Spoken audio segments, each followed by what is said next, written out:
마이크가 없어서 시간 되면 저 마이크 꺼질까봐 걱정을 그리고 저 오늘 제가 정청래 대표님하고 악수하려고 당대표 되자마자 마늘하고 쑥을 먹기 시작했는데 미처 100일이 안 됐는데 오늘 이렇게 악수에 응해주셔서 감사합니다. 우선 대통령께서 여야가 머리를 맞대고 대통령님과 함께 여러 인생 문제에 대해서 고민할 수 있는 대화와 소통의 자리를 마련해 주셔서 감사합니다. 지금 이제 조지아주 사태 때문에 우리 국민들께서 많은 우려를 하고 계신 것 같습니다. 동맹국에서는 있을 수 없는 일이 발생했기 때문에 왜 굳이 지금 한국인가 외교적 함의가 어떤 건지 잘 들여다볼 필요가 있다고 생각합니다. 대통령께서 곧 취임 100일을 맞이시는데 그동안 짐이 무거우셨을 것 같습니다. 그 짐을 여당과 또 야당과도 함께 나누시면 조금 더 그 무게가 덜하지 않을까 이런 말씀을 드립니다. 그리고 취임 100일을 한마디로 표현드리면 불확실성과 불안감이 증가한 시기가 아니었나 싶습니다. 관세 협상이 아직 진행 중이고 관세 협상의 결과도 일본과의 격차가 벌어지고 있는 것 같습니다. 그런 와중에 이런 조지아주 사태 같은 일이 벌어져서 국민들의 불안감이 높아지고 있는 것 같습니다. 그 와중에 또 북중러의 위협 때문에 한반도의 긴장감이 고조되고 있어서 그런 점들에 대해서 대통령께서 세심하게 살펴주셨으면 하게 말씀을 드립니다. 대외적인 여건이 이렇게 녹록치 않은데 또 국내 기업들의 기업 환경도 또 녹록치 않은 것 같습니다. 상법, 노란봉투법이 통과되었고 중대재해처벌법에 대해서 강력한 적용을 말씀하시면서 지금 건설 경기가 악화되고 있고 내수 부진이 이어지고 있습니다. 그에 따라서 고용도 악화되고 있고 청년 실업도 증가하고 있고 자영업자들의 폐업도 증가하고 있는 상황입니다. 이런 악순환이 계속되고 있기 때문에 여러 여건들을 살피셔서 기업들이 숨쉬고 원활히 기업 활동할 수 있는 여건들을 만들어 주십사 하는 부탁의 말씀도 드리겠습니다. 이렇게 국내 여건이 녹록치 않고 기업들이 힘들어지면 저는 대통령께서 말씀하셨던 결국 코스피 5천도 허망한 구호가 될 수 있기 때문에 코스피 5천에 대한 국민들의 기대와 열망이 높고 결국은 경제가 바탕이 튼튼해야 주가도 받칠 수 있는 거기 때문에 두 가지가 잘 조화롭게 될 수 있도록 대통령께서 살펴주십사는 말씀 드리겠습니다. 이번에 발표된 부동산 정책에 대해서도 수요자 욕구와는 거리가 먼 공급자 중심의 대책이 아닌가 하는 우려가 있습니다. 규제 중심이 아니라 민간 주도의 수요자 중심의 공급 정책이 될 수 있기를 바랍니다.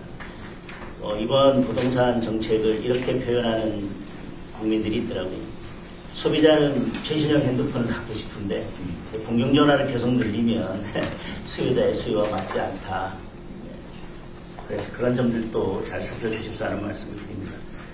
정부 조직 개편안에 대해서도 또 기대도 있지만 우려도 있습니다. 정부 조직 개편은 그 정부의 국정 철학이 고스란히 담긴 것 아니겠습니까? 그런데 정부 조직 개편이 특정 집단을 위한 조직 개편이 아니라 국민 전체를 위한 조직 개편이 되었으면 하는 바람을 말씀드리겠습니다. 취임 100일의 즈음에서 취임 100일을 평가하면서 국민들에게는 이런 우려도 있는 것 같습니다. 취임 100일 동안 대통령보다는 특검이 더 많이 보였다.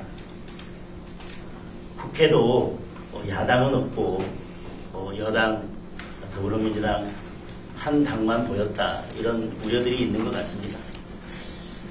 특검의 이런 수사 그리고 또 여당의 입법 강행 이런 것들이 계속된다면 앞서 말씀드렸던 그런 국민들의 불확실성이나 불안감은 또 두려움으로 바뀔 수도 있기 때문에 그런 국민들의 마음을 잘 관리해 주셨으면 하는 말씀을 드립니다.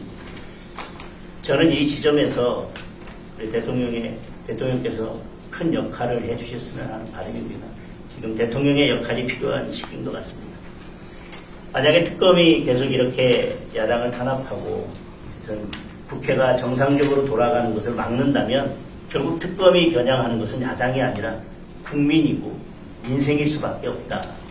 그래서 그런 점들에 대해서 잘 좀 살펴주셨으면 합니다. 그리고 우리는 특검을 바라보기를 과거에 대한 청산이라고 하지만 국제적으로는 이런 특검의 무리한 수사가 인권 유린이나 종교 탄압으로도 비춰질 수 있어서 우리 국격과 관련된 문제이고 대한민국을 외국이 바라보는 국제적으로 바라보는 시각과 관련된 문제이기 때문에 이 점도 충분히 고려할 필요가 있어 보입니다. 지금 국민은 특검이 아니라 대통령을 원하고 있습니다. 저는 대통령께서 제2요구권을 행사해서라도 필요한 조치를 하셔야 된다고 생각합니다. 거부권은 야당의 입법만을 막기 위한 무기는 아니라고 생각을 합니다. 인생을 살리고 정치를 복원하고자 한다면 저는 지금 특검을 연장하겠다는 법안이나 특별재판부를 설치하겠다는 이런 법안들에 대해서는 대통령께서 과감하게 제2요구권을 행사해 주십사 하는 건의를 드립니다. 그렇지 않다면 지금 이런 여러 법안들, 특히 특검을 연장하거나 특별재판부를 설치하는 이런 법안들이 결국 대통령의 뜻과 같은 것이 아니겠나, 대통령의 뜻과 일치하는 것이 아니겠나라고 국민들께서는 오해하실 수도 있다고 생각합니다. 지금은 사법부가 권력 앞에서 스스로 누워서 자는 척을 하고 있지만 헌법 질서에 맞지 않는 이런 특별재판부 이런 것들이 가능이 된다면 저는 지금 자고 있는 사법부를 일으켜 세울 수도 있다는 우려를 합니다. 헨리 키신저가 정치적 대화는 갈등을 해결하는 열쇠라고 했습니다. 특정 진영이 아니라 국민 모두의 대통령이 되어 주십사 하는 부탁의 말씀을 드립니다. 상대를 줄여야 내가 사는 정치를 끝내는 대통령이 되어 주십사 하는 부탁의 말씀을 드립니다. 견제와 균형이 무너지면 민주주의는 사망합니다. 대통령이 지금 그런 균형추의 역할을 해주셔야 한다고 생각합니다. 대통령께서 정치를 복원하는데 중심적인 역할을 해주신다면 저희 야당도 비판할 것은 비판하되 민생을 위해서 머리를 맞대고 협조할 부분은 적극 협조해 나가도록 하겠습니다. 그래서 민생과 경제를 위해서 대통령께서 여야 함께 모여서 머리를 맞댈 수 있는 정부와 여당과 야당이 함께 머리를 맞댈 수 있는 소통 창구를 만들어 주시고 그 소통 창구를 계속 열어주십사 하는 부탁의 말씀을 드리겠습니다. 이렇게 여당과 야당이 함께 소통하면서 인생을 다시 일어날 수 있는 이런 자리를 만들어 주신 데 대해서 다시 한번 감사드리고 이게 끝이 아니라 출발이 돼서 이런 소통의 자리가 계속 이어지고 결국 성과로 이어지는 자리가 계속 될 수 있기를 기대한다는 말씀과 감사의 말씀을 마무리드리겠습니다.